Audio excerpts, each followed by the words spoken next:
Okay, perfect. Well, hello everyone. I am Dr. LaWanda N. Evans, a licensed professional counselor, relationship therapist, author, and speaker. And I am here this evening with my colleague, good friend, Monica Simpson. And we are going to dive into the 7 principles for making marriage work. We are going to discuss our upcoming workshop that will be held March 17th, 2018. And so we're just going to take this time to kind of talk to you all a little bit about the workshop and what you can expect from the workshop with us. So Monica, why don't you introduce yourself to the people? Hi, my name is Monica Simpson. I am also a licensed professional counselor, and I'm very excited to be working with Dr. LaWanda Evans on this workshop. Awesome. Hello. Well, you know, guys, we don't have anything structured or planned. We're just going to talk to you all because we really want you all to get a feel of who we are and what you're going to expect from us, you know, from the seminar. This is us. And so we just wanted to come to you impromptu, just to talk to you and really to talk about the 7 principles. So the 7 principles, this is the book. It may be kind of upside down or something. It shows different. But this is the book that our seminar is based upon, The 7 Principles for Making Marriage Work by Dr. John Gottman and Nan Silver. And so we both are 7 principles facilitators, and we're going to be teaching everyone who signs up for the seminar. We're going to be teaching you the 7 principles. Monica, you want to talk to them a little bit about, you know, why the 7 principles was created and really the purpose of the 7 principles? Well, Dr. John Gottman has done extensive research on relationships. And one of the things that through all of his studies, his observations, working with couples, he has been able to predict which couples are going to make it and which couples are going to end up in divorce. Mm-hmm. And so when I read the 7 Principles workbook, this book, what this is all of that research distilled in such a way that makes it very easy for us to start implementing these steps in our relationship immediately to start making a difference. And so what we're going to show you, as LaWanda talked about, is that we're going to talk about these different 7 principles. And in and of themselves, some of them seem very simple, and you would think that they would be intuitive. But one of the things that really sticks out to me is that we have to be very intentional in our relationship. So it's not a matter of, oh yeah, I know I should be doing this, but actually making the time to do this and implement it in your relationship. Mm-hmm. I definitely agree. Thank you, Monica. I definitely agree with that. We do have to be intentional in our relationships. You know, relationships are, you know, sometimes difficult. And many times when we get into a relationship, sometimes we don't want to do the work. And we have to be honest. Sometimes we don't feel like, you know, being nice. We want to be petty. We want to hit below the belt. And so to be intentional means I'm not going to be petty. I'm not going to hit below the belt. Mm-hmm. I'm going to choose to respond to my mate in such a way where I don't harm him or I don't hurt his feelings, but that has to be done intentionally, as Monica said. And also with the 7 principles, it's also a great program where it teaches you how to succeed. You know, how to be effective and how to be successful in your relationship. You know, it teaches you how to love each other, how to build your friendship, and gives you different tools that you can actually use. But I love that being intentional, because so many times in relationships, we're not trying to be intentional on nothing. We're trying to be intentional on getting our point across. We're trying to be intentional on making sure you hear me, but I'm going to see which one of us can talk the loudest to make sure that you hear me. But it is very important for us to be intentional. And I think the tools that the 7 principles teach us really puts things in perspective, because it really causes you to look at yourself and take a step back and say, okay, this is what I should say, or this is what I should not say, and this is how I should handle it. Which also, I believe, Monica, it causes us to die to self as well. Yes, yes. And that is so hard. Oh my goodness. I mean, just what you said. I mean, we want, we want to be heard. We want to make sure our partner knows that we are right and what we think about these issues. But how often, do we die to self? And what I had somebody say to me is, how often are we willing to put our feelings second to our partner? Ooh, I girl. thought that was like, oh my goodness, loved it, loved it. Mm-hmm. Second, like, put my feelings on the shelf. You're talking about basically put my feelings on the shelf and kind of turn towards you to help meet Yes. your needs. In that moment, yes. Woo! How often are we willing to do that? Yes, that is amazing. I never thought of it like that. I'm going to set my feelings to the side and I'm going to make sure he's okay. And I'm going to turn towards him and try to, work with him to see how we can solve this, even with my feelings being hurt. Yes. Mm. Yes. Ooh, that's something. Look, I know when I heard that, I was like, oh, let me write that down. I was like, you want me to do what with my feelings? Not express them right now? Okay, if that's what you say. But it's amazing because you know what? That's what we don't do in relationships. We don't do that because we got to be, like you said, we got to be heard. Oh, you're not going to talk to me like that. Oh, if you don't talk to me, then I'm not going to talk to you. Which doesn't help the relationship at all. So I think the 7 principles, really gives us a guide. It really helps us to be able to have a healthy relationship and to be able to talk to our mates in such a way where we don't hurt them, where we are basically trying to save our relationships. I did a post the other day and I said, a lot of the dissatisfaction and conflicts that many people have in relationships is because they're not getting a need met. And many times people are in conflict, but underneath that conflict, there's actually a need. But many times couples don't know how to express that need to each other because they're hurt, they're mad, they're upset, they're frustrated, they're stonewalling. And some of them stay mad for 3 or 4 weeks before they even talk to one another. Exactly. Yes. And that is not a healthy pattern. And you continue with those patterns on and on and on in your relationship. And then it becomes difficult to even remember what exactly was the original hurt. What exactly was the original need that was not being met. Because you have all this anger and resentment on top of it that you have to weed through to get to that. Mm-hmm. That's true. That's true. That is so true. And so one of the things that I love about the 7 principles, I use this in working with couples in my practice.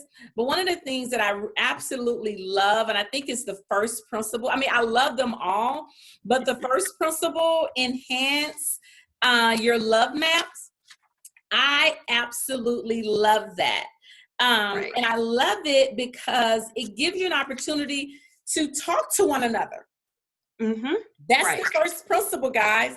Enhance your love maps, which is all about connecting. Don't you think, Monica? Yes.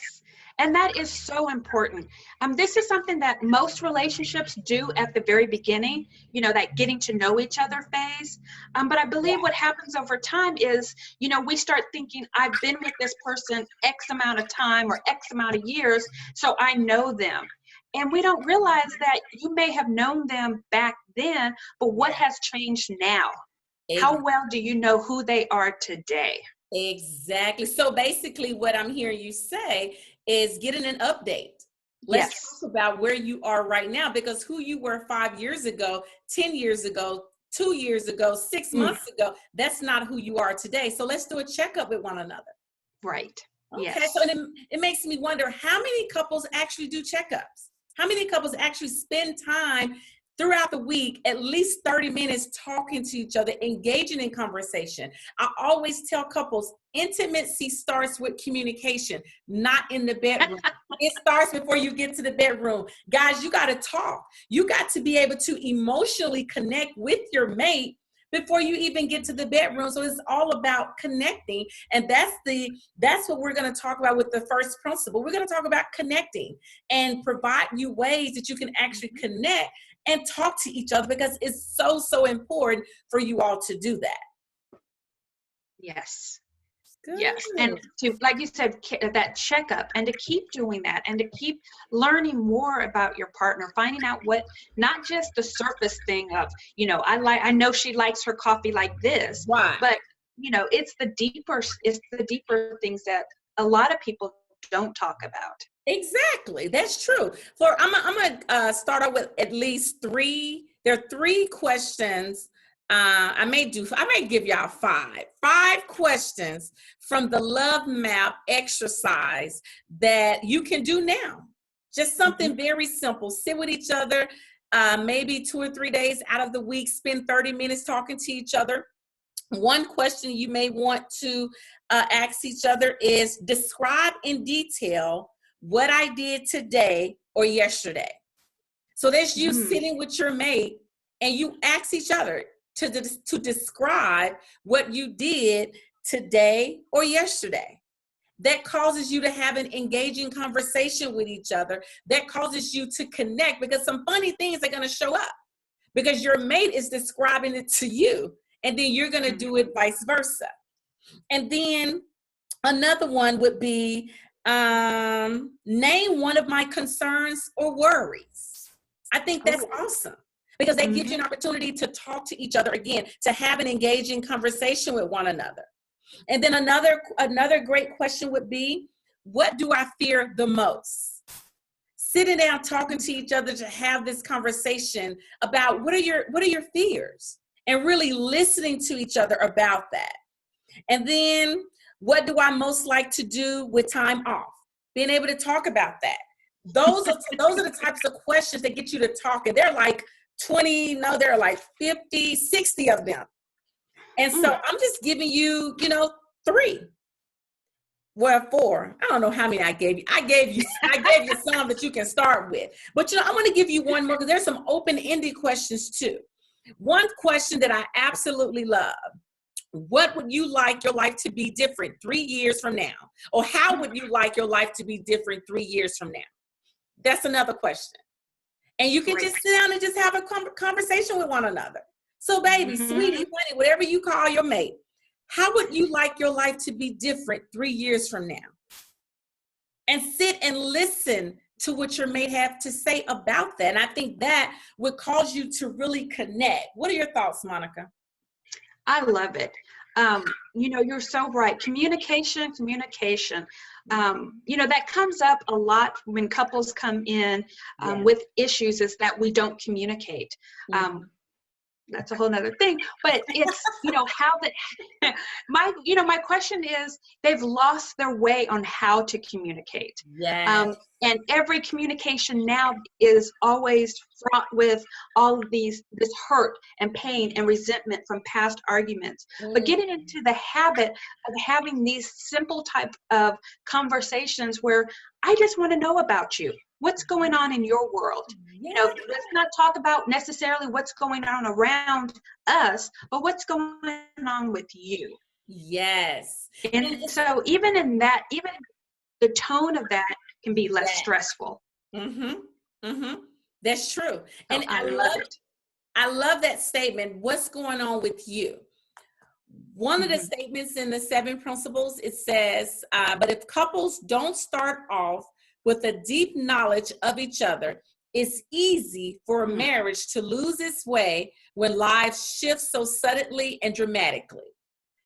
So really getting to know one another all over again. Yes. And don't assume that you know your mate or your mate knows you. That is the worst thing to do. Assumptions will ruin your relationship. Just because you've been with that person 30 years, you cannot automatically assume, oh, he should know this or she should know that. No, that's not fair. You've changed over the years. If you're still the person you were 30 years ago, then you probably need to come see us individually, and we can talk about that. mean, like seriously, you know, we all grow. So you have to give your mate the opportunity to get to know you all over again. And I think Right. that's awesome. Mm-hmm. I think that's really awesome. So Monica, what are some things that you think the couples or should I say, how can I word this? What are some of the great expectations that our couples can receive, you know, when they actually come to the seminar with us? All right. Well, obviously they're going to get a lot of information. And so what I hope one of the things that they take away, kind of what I mentioned earlier, is that it's the small things that we do individually, daily with our partner that make a big difference. And so one of the things we are going to talk about is establishing daily rituals with your partner. So I think about, to me, what that kind of sticks out is that, you know, how do you say goodbye to your partner in the morning? Do y'all have a ritual that you do? And then at the end of the day, when y'all come back together, how do you greet each other? You know, are you going back to, are you intentional in that? Yeah. And so one of the things, one of the ideas that we talk about, I believe, is my favorite, is the 6-second kiss. So when you greet your partner at the end of the day, you know, you're showing that I'm excited, I'm glad to be with you. So that 6-second kiss is a great way to bond with your partner that you've been separated from all day. Love that. Ooh, you're talking about some intimacy, aren't you? Intimacy, yes. Like you said, it begins outside the bedroom. Yes, it does. Hello. Was it 6-second kiss? 6-second kiss. And you know what? That is, you know, most couples will just give each other a peck. And, you know, that could be like your grandma pecking you on your cheek. But a 6-second kiss, again, that is very intentional. Very intentional. Woo! So. Okay, y'all. Looks like we're going to have some fun at this time. So I want to encourage you, if you have not registered, I encourage you to register for the seminar. There's going to be, actually, you can go to either my website, which is www.drlne.com, click under workshops, and it'll take you to the Eventbrite, or you can go to Monica's website, and I'm sure there's a link on her website as well, where you can actually register for the seminar there, or you can just go to Eventbrite and 7 Principles for Making Marriage Work, put either one of our names in, and the Eventbrite would actually come up, or you can call us and we can get you registered. So there's no excuse as to why you cannot be at this seminar March 17th, 2018. We have an early bird registration.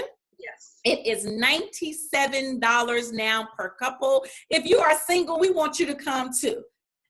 You can bring a friend, it doesn't matter. We just want you to get the information. We believe in healthy relationships. So we want as many people as possible to register because we want to give you this information.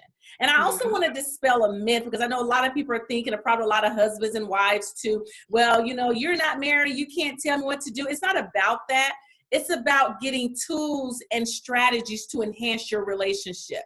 It's about you doing things differently, because what you're doing now is not working. There's so many people right now headed for divorce because they don't have the tools, because they don't want to die to self, because they're not intentional about what they do in their relationship. So why not come to a seminar? It's a 4-day seminar. Lunch is provided. You're going to get the 7 Principles book, the book that I held up earlier. You're going to get the 7 Principles book. You're going to get a 7 Principles couples manual as well. And then you're going to get free admission to Safe Conversation seminar that I'm going to host in May. So you're going to get a lot of tools to help enhance your relationship. So we want to invite you to join us, you know, in 2018, so that you can have the relationship you desire. This is what we're all about. We want you to have the relationship that you desire, but in order for you to get the tools, you have to register for the seminar. Monica, you have any other closing words for our audience or viewers? I think you covered it all. You did a great job with that wrap up.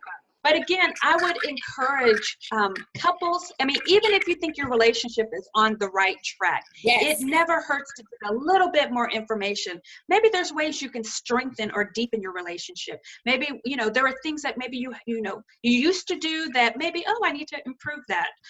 So it is definitely useful for everybody at any stage. That's right. We're so excited. Yes, looking forward to seeing you out there. Yeah, and we can share all of this information. It is such good stuff. Oh my goodness, I wish more people had access to it. Yes. And I use this as well. I use the tools that are in here as well. Not going to tell you why I use it, but I use it. You'll learn that at the seminar. There you go. You're going to find out a lot of things. But Exactly. yes, we love to have fun. We love to laugh. So this is not going to be your typical seminar where it's, you know, you just sit there and the presenters are presenting. And no, we love to have fun. And any of you who know me know I love to have fun. I love to smile. I love to interact with people and really to help people. But most importantly, I love to laugh and I love to enjoy myself. And that's how all of my workshops are. So we are really excited and we're looking forward to this. And I hope to see some of you all in March. So until then, you all have a great evening. Thank you for allowing us to come into your world this evening and look forward to some other videos from us as well. Have a great evening. Good night. Bye.